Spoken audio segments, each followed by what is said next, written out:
நண்பர்களே, இது quarter century of 100 day plane spotting வீடியோங்க. அதாங்க 25th டே. நம்ம ஃப்ளைட்டில் இருக்க ஃபர்ஸ்ட் பேசஞ்சரை எஸ்கார்ட் பண்ணிட்டு ரிட்டர்ன் வந்துருக்கும் போது தாங்க பார்த்தேன், இந்த ஜைஜெண்டிக் ஃபெல்லோ ஏர் இண்டியாவோட போயிங் 787 ட்ரீம் லைனர் ஃப்ளைட்டில் லோடிங் பண்ணிட்டுருக்காங்க.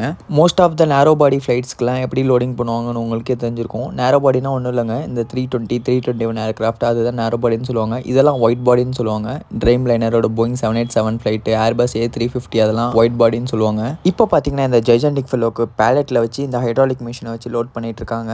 இந்த நேரோ பாடி ஃப்ளைட் சொல்லக்கூடிய இந்த 321, 320 இந்த போயிங் 737 ஃப்ளைட்டுக்குலாம் ஒரு பேகாக வந்து லோட் பண்ணுவாங்க. அது உங்களுக்கே தெரிஞ்சிருக்கும். ஏர் இண்டியாவில் இன்டர்நேஷனல் பெங்களூர்லேருந்து ட்ராவல் பண்ணியிருந்தால் உங்களுக்கே தெரிஞ்சிருக்கும். இமிகிரேஷன் நடக்கிறதுக்கு முன்னாடி இன்னொரு செக்யூரிட்டி செக் ஒன்று இருக்கும். அதை கிளியர் பண்ணதுக்கு அப்புறமேல் தாங்க பேகேஜ்லாம் லோட் பண்ணுவாங்க. இன்கேஸ் பேசஞ்சர் ஏதாவது இஷ்யூவில் ஆஃப்லோட் ஆகிறாங்கன்னா அவங்க பேகேஜ் மட்டும் செப்பரேட்டாக ஆஃப்லோட் பண்ணிட்டு அதுக்கப்புறமேல் தாங்க இந்த கண்டெய்னரில் போட்டு பேகேஜ்லாம் லோட் பண்ணுவாங்க. அப்புறம் என்ன, நம்ம ஃப்ளைட் டிபார்ட் பண்ணுறதுக்கு நம்ம கிளம்புவோம். அப்புறம் என்ன, நான் வரட்டா?